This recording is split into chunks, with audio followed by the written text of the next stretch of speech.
what position has really stood out to you guys in what you have trained and what you have taught in high school and youth football?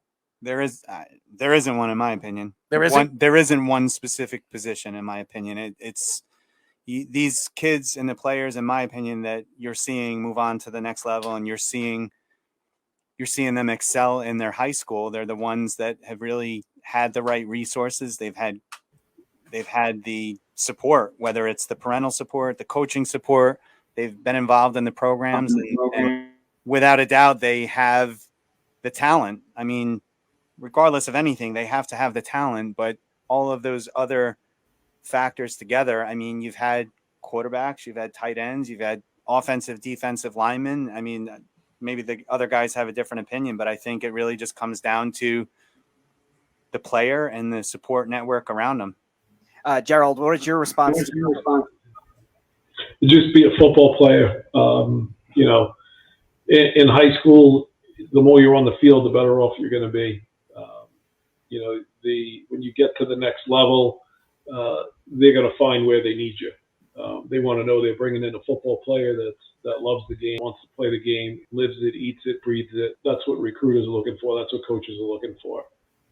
You could start to specialize in a position, but a lineman's going to be a lineman. That doesn't mean you're going to play. You could play guard, you could play tackle, you could play center, you could play. You could be on the offensive side of the ball, you could be on the defensive side of the ball. Footwork is key in the game. The footwork of everybody and the size, like Earl's saying, everybody's bigger, faster, stronger. So the linemen these days, what the times that they can run and the agility and the speed that they have for their size is incredible. That has changed. You had those guys, you're just seeing more of them now. It's not just like the big guy that gets in the way. These big guys can move. But the game of football is played with your feet. The more skilled you are and the more agility and quickness you have and speed, that surrounds the edges. Those are your skill positions. Those are your wide receivers, your DB, your linebackers, then your D-line and your offensive line. Short periods, quickness is what you're going to need. But overall, I mean, when I talk to the youth kids and what we teach in fundamentals and technique is just be a football player, especially like the elite program. And I know Al tells his kids the same. He wants a team of football players. There's 11 positions on the field. That you want to be on the field and play one of those positions. Don't say I'm this position, and if I don't play this position, I'm not playing. Or if you have that attitude, you want to go where you can help the team and play a position on the field. And then as you get, then you could specialize when you're in college and then when you're in the pros.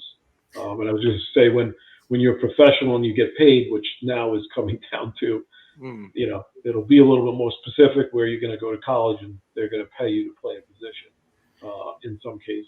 But overall, there's multiple aspects of, that kids have played, even quarterback or running back, and, they went to college and they were a defensive tackle or a defensive end. So it's just, but they have that athletic ability, and I think the advantage is understanding the game, and you're more versatile in what you can play.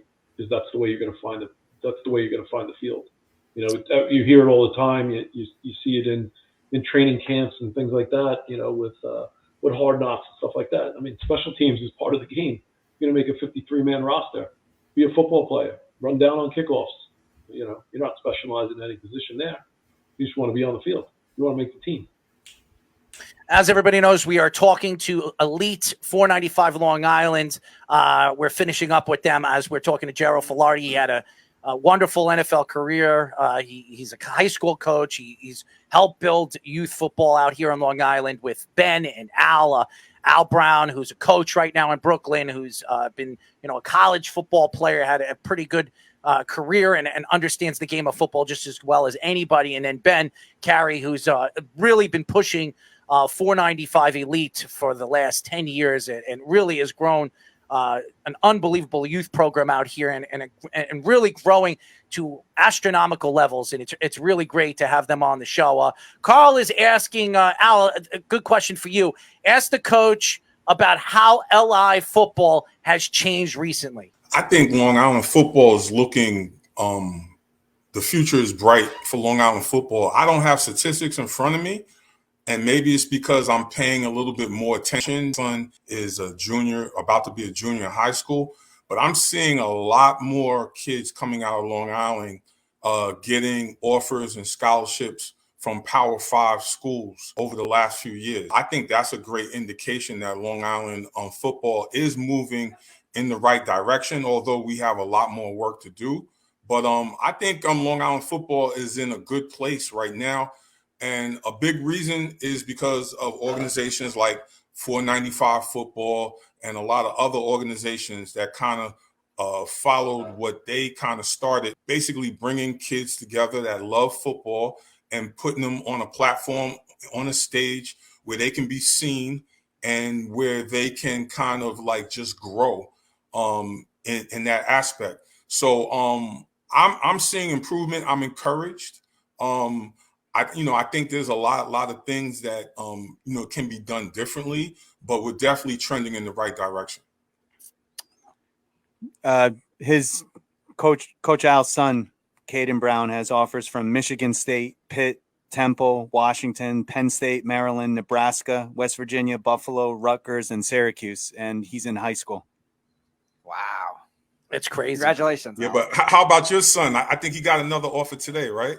Run down his list. Yeah, so he was offered by Tennessee, and he's going into 9th grade. He's starting his varsity season, and he's got offers from Georgia, LSU, Texas A&M, Penn State, Michigan, Rutgers, Temple, Western Illinois.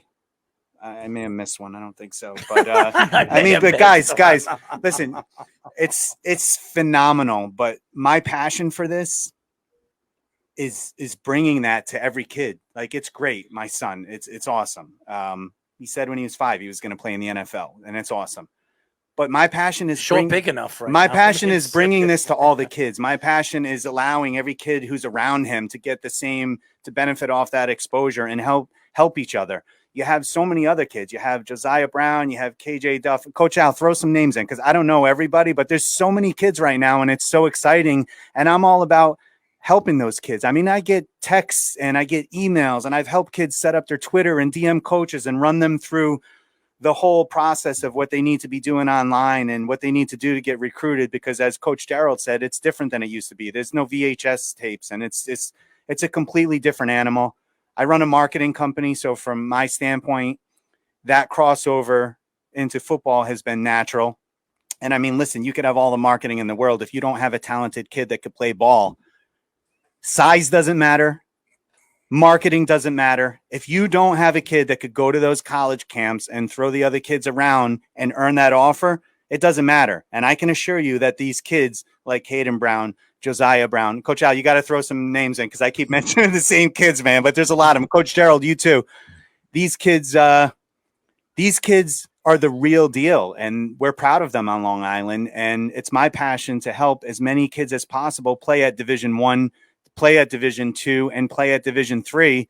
And like I said, I get the phone calls, the emails. I spend a lot of time helping these kids. Some of these kids don't even have Twitter accounts set up.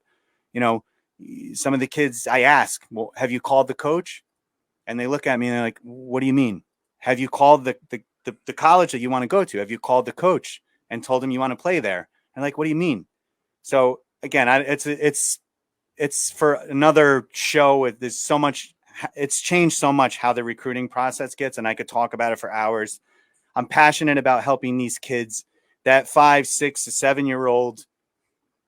Just like in lacrosse, they had that blueprint. I always say, follow the blueprint. Well, we have a blueprint that Gerald and I and Coach Al and Coach, all of the coaches, Coach Roy at Holy Trinity. And there's just so many of them. I apologize if I'm not mentioning names. There's so many great women who've helped us also. Monica Martinez and Stella Genova and Suzanne Marino. Like, there are men, women. There are so many great volunteers helping this. And, we're all educating these kids and trying to help them so that those same kids in lacrosse and soccer that have that blueprint and have the road and the opportunity and the path, we're giving it to the football kids. And that's what we live for. As well as you should. And that's what's so important to the growth of football here on Long Island. Speedy, were you going to say something? Yeah, I was just going to read some of the other comments. Kareem Hallman said, NIL is great, but Long Island is trending in the right direction, but you can't go from A to Z. Jason A. Brown, don't forget your D-line trainers like Coach Chad Ellis from E-Hall Kraken Academy. Kareem says, I've been on since the beginning of all. Great points. Carl says, SMU was way ahead back in the 80s. He also mentions Blue Chips in reference to those movies. Absolutely. John Suggs, shout out to him. Week 1, best game to watch, Ducks versus Georgia. Carl says Long Island football. We got yes, and Carl's question from there after that. So Gerald, do you have any response to Carl's question about the state of LI football? Yeah, I think we're in a good place, but a long way to go. We always reference, I think lacrosse comes up a lot, soccer comes up a lot, because I think that's just the hotbed for us here in the Northeast. But I mean, football is so much bigger than that. Like just the game of football, it's America's game. The college game, the NFL game, it's the country of the United States is football. And I'm obviously biased to that. I'm not against other sports and all that stuff. But, my kids play lacrosse. Not against any of that. But I just think the mindset and a little bit of the culture still needs to be developed on Long Island and in the metro area to get us to where we want to be to compete, because we certainly have the athletes. And I think the things that we do, and we talk about Long Island Elite, we talk about what Ben has done, what Al's done, what I'm doing, and there's a whole slew of other guys that are doing it as well. And it's just creating those platforms for these kids and the opportunities. I think that's important. And giving them the outlet to play the game at different levels. You got different leagues on Long Island. You got different avenues. So giving those kids the opportunity to get exposure, to play the game at all different levels. Obviously, elite. We want to look for those elite kids that are the diehards, but that doesn't mean there isn't an opportunity for the kid that just wants to learn. We have those as well. I think the culture and changing and so to speak, let's stop, competing with Long Island. Figure out how do we compete with the surrounding states, which we can. Al's proven it. He's taken teams out of state. We've proven it. We've taken teams out of state. So it's just developing that. But I think we're trending in the right direction. But I think there's definitely we need more, support. We need more people behind us, like minds. That can give these kids that opportunity. And that we're not talking about all the kids that, are going to get offers. Like Ben said, you got to be a player, you got to put the work in, and we've provided the platform for these kids and they've taken advantage of it. And I give all the credit to those kids that have offers. They put the time, they put the effort in. We had the pleasure of coaching them and being a part of their career. And looking to them to go on and advance. And, we're fortunate. We're the fortunate ones. But they're the ones that are benefiting from it because they put the time in. They put the work in. They have a desire. They have a dream, and they're going out and they're achieving that.